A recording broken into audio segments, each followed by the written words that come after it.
আগেও বেশি ডরাইছিলেন সময় ডর ভয় নাই গরমের জন্য জোরে কোন তিনি কে আল্লাহ সারা মুমিন কাউরে ভয় পাইতে পারে না জোরে কোন ঠিক কিনা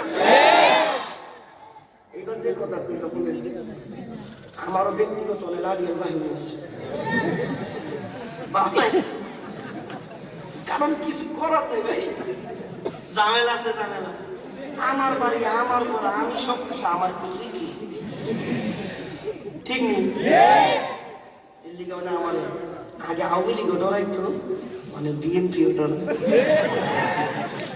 নিজের অধিকার নিজের আদায় করতে ঠিক নেই রে আমার আগে নির্বাচন করবে ওই লাড়িয়াল বাহিনী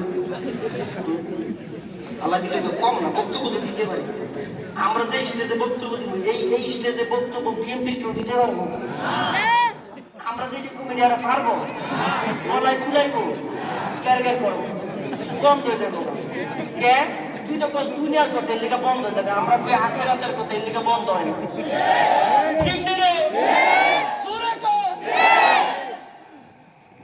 এর লিখে 5 তারিখের পরে আরো লাড়িয়াল বাহিনী বানাইছে গপ করছি এবার হাসারাইতে চিন্তা করতে বাসি বাজলেও সঙ্গে আয়া বলবে বাহিনী তবে আরেকটা নিয়োগ করছি আমি জীবন নির্বাচন করতাম নির্বাচন করে লাগলে তো শেষ না করলে হারা জীবন ধরাইব করলে তো শেষ না করলে আমগো আসন হইল নারায়ণগঞ্জ 4 আসন সামনে মুসলাম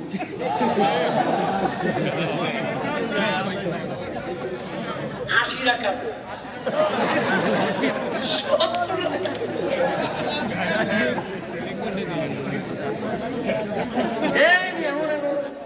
তারা 70-80 টাকা কেমনে হচ্ছে যোগ বিয়োগ করে দেখাই দিচ্ছে ফুলাবেন কত ফোঙ্গা ফুলাবেন লাভ দেয় দিচ্ছে 70-80 টাকা কেমনে পড়ে হঠাৎ করে দিচ্ছে মদিনার ছবি স্যার কিন্তু বইয়া নামাজ পড়তেছে দেখায় বইয়া বলতেছেন আমাদের কিন্তু রুকু আছে না রুকু আছে নামাজ পড়ছি তারা রুকু আছে নি রে বাবা আচ্ছা এক রাকাতে রুকু কয় না একটা কথা কয় না একটা উড়াইছে বলা লাগছে রুকু এক আরেকটা বলা লাগছে রুকু দুই এক রাকাতে খবর করতেছে আরেকটা দিছি বলা লাগছে রুকু তিন এরপরে দিছি এনে সেজদা এক রাকাতে সেজদা করাই একটা থামো দেন এক রাকাতে সেজদা করা এবার সেজদা ভালো এক রাকাতে রুকু দিছে কয়টা রে ভাই তিনটা এবার সেজদার ভালো বিসমিল্লাহ বলা লাগছে সেজদা নাম্বার 1 লাগছে সেজদা নাম্বার 2 সেজদা নাম্বার 3 সেজদা নাম্বার 4 এক রাকাতে যদি রুকু হয় 3টা সেজদা হয় 4টা তো 70-80 রাকাতে তো আর বাকি আছে ঠিক নি রে এই 4 আসন ছিল আমাদের 4 আসনের মধ্যে 18 সালে বাড়িদারের মুফতি সাহেব মুফতি মনির হোসেন কাসিম উনি হলো নারায়ণগঞ্জ জেলার জমিয়তের সভাপতি আর হইলাম বাদাইমা সেক্রেটারি এই জমিয়ত দিয়ে আমার এখানে ছিল না আমার ছিল হেফাজত নেতা হাসিনা যাওয়ার 1.5 মাস আগে আরেকটা মামলা দিয়ে গেছে 1.5 মাস আগে আচ্ছা এটা কি এটার নাম সিলেট এটার লগে সিলেটের একটা সম্পর্ক আছে যাওয়ার 1.5 মাস আগে একটা দিয়েছে কেমনে আমাদের একটা মসজিদ আছে ডিআইটি মসজিদ ওই মসজিদের মিম্বার লাগে বড় একটা পার্ক আছে রাসেল পার্ক এই পার্কটা আমাকে মেয়র আইন বানাইছে হের লগে আমার খালি সারা জীবন লাগবে হ্যাঁ আমার ফ্লাট বেঙ্গালায় আমার হুমকি দেয় আমার এই করে বেটি মানুষ তো কিছু করে না এটা থাবড়া দান্না বানানো ঠিক কিনা রে ডরায় আমার ডরায় কি মনে করিস তোমরা আমার কি বাহিনী আছে আমার বাহিনী আল্লাহ আজিয়াল বাহিনী আছে বেটা মারা বাতো এনেও তো আমার লাঠিয়াল বাহিনী আছে এনেও আমার লাঠিয়াল বাহিনী আছে সব ইসলামের লাঠিয়াল বাহিনী ঠিক কইছি কিচ্ছু কই নাই। এখন আমি যাওয়ার পরে আমার উপরে যদি কোনো আক্রমণ হয়, আমার উপরে যদি কিছু হয়, এটি লাঠি বান্ধব তামাক। আচ্ছা, এত কথা বুঝতে না, শেষ করে নিই।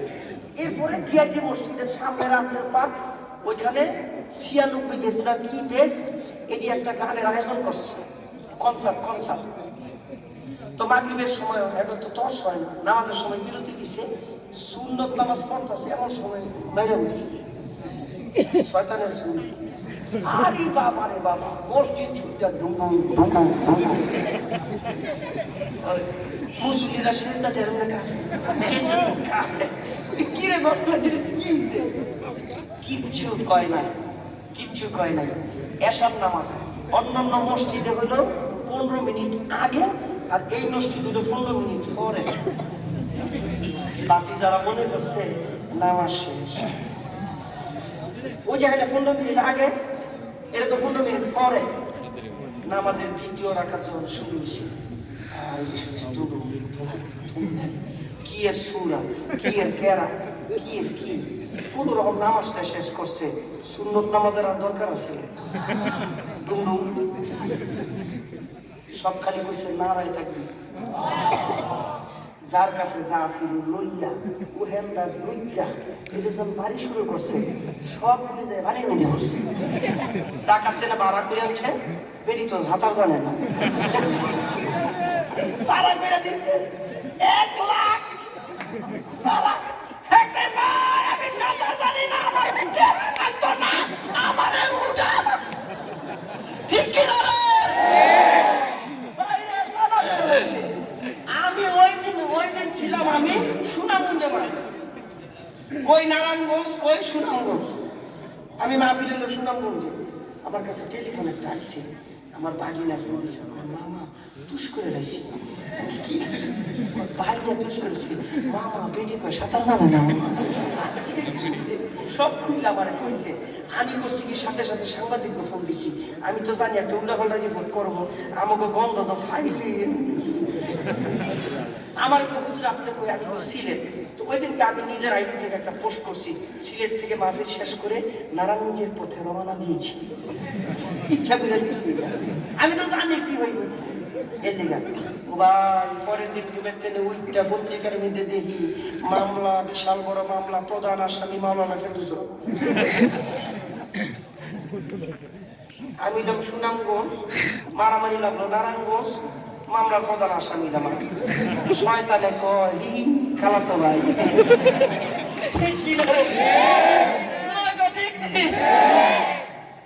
কত যে অত্যাচার গেছে রে ভাই, কত যে ঝামেলা গেছে।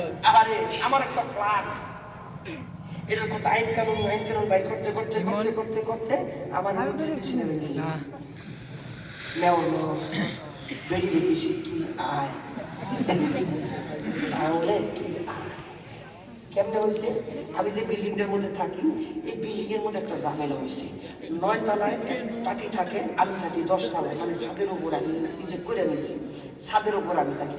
তো 9 তলার মধ্যে যে থাকে, হ্যাঁ আবার মেয়রের ফলাফলগুলি পড়াইছে, ইংলিশ টিচার পড়াইছে। কইছে রেজাল্ট যদি ভালো হয়, হ্যাঁ বাইকটা কেউ গ্যারান্টি আসবো। তো ঘটনাক্রমে হ্যার লোকে ওই যে বিল্ডিং এর যারা মালিক, যারা অ্যাপার্টমেন্ট যারা মালিক, হ্যার লোকে খাইচা লাগছে, দ্বন্দ্ব লাগছে। ওই দ্বন্দ্বটাকে কাজে লাগানোর দিকে মেয়রের 9 তলায় নিয়ে গেছে, খাইচা লাগছে। কিন্তু এরা আমি কেমনে ফেসে পড়ি, 9 তলায় নিয়া কাইট যায় চিতনের লইগা ডাইকা কয় মেয়র, কয় কি, কয় মাওলানা,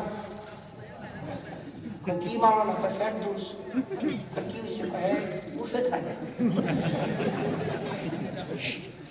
হ্যাঁ আইনটা উঠছে, উঠটা বেরিয়ে কত বড় শয়তান এগুলো আমি দেখছে। দেখনের পর আমি তো আর বুঝি নাই, আমার দোকানদাররা বন্ধু বান্ধবরা ফোন দিচ্ছে, কয় আই মেয়র গেছে আপনার বাসায় আপনার ধরতে। একটু মেয়র তো আমার বাসা হওয়ার কথা না, কি জানি ঝামেলা একটা লাগছে। আমিও মনে মনে চিন্তা করছি, আমার বাহিনীরে কুশাল পাঠাচ্ছি, তারা তো সবগুলো একটা খারাপ হচ্ছে না, একটা ভিডিও করে রাখছি। আজকে আমি ঝগড়া লাগবে ভালো দিচ্ছে না, যদি ঝগড়া লাগে হ্যাঁ যদি আমার দেয় একটা, আমি দিব 10টা। ভিডিও করি তোরা ভালো করে ভিডিও করি। মাওলানা ফেরদৌস মাইর খায় নাই, মাইর দিয়া যে লগেছে, এটা যেন একটা নজির হয়ে থাকে, বাকি যারা যারা আছে এরা যেন সাহস পায়, ভাই জেল ওই জন যাইতে পার, মাইর খাইতাম না, মাইর দিয়া যাও, ঠিক কিনা? বেরির কপাল ভালো গেছে। 6 মাস পরে নোটিশ দিছে আমার ফ্রড ভাঙা লাগব, আল্লাহ তো রাগ তোর নোটিশ, তোর হাসিনা শেষ, কাদের শেষ, কাওয়ানো শেষ, তোর শেষ।